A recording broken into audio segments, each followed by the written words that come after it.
अस्सलामुअलैकुम सामीन।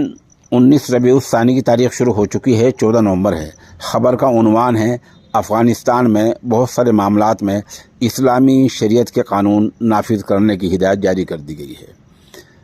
वहाँ के तर्जुमान जनाब हिबतुल्लाह अख़ुंज़ादा ने आज साफ कहा कि बहुत सारे जज साहिबान को ये आदेश हुक्म दे दिया गया है कि बहुत सारे मामलात में इस्लामी शरिया लागू होनी चाहिए, जैसे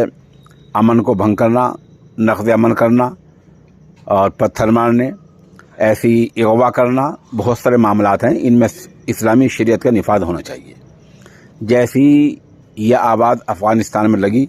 तो मगरबी ममालिक ने फ़ौरन तनक़ीद और तनक़ीस शुरू कर दी और कहना शुरू कर दिया कि अफ़गानिस्तान 14 साल पीछे जा रहा है और फिर इस्लामी शरिया कानून लागू कर रहा है जो काबिल मज़म्मत है, अल-याज़ु बिल्लाह। वजह उसकी यह है कि इस्लामी कानून को मगरबी ममालिक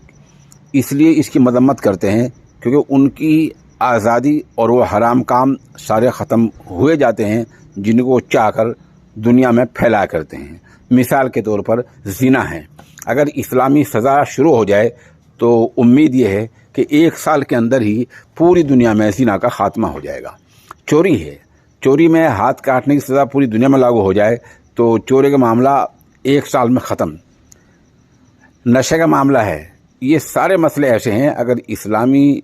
सज़ा सही मानों में नेक नियति के साथ शुरू हो जाए तो तमाम मामलात में अमन आ जाएगा और तमाम मामलात सही हो जाएंगे और लोग फिर कानून का खौफ खाकर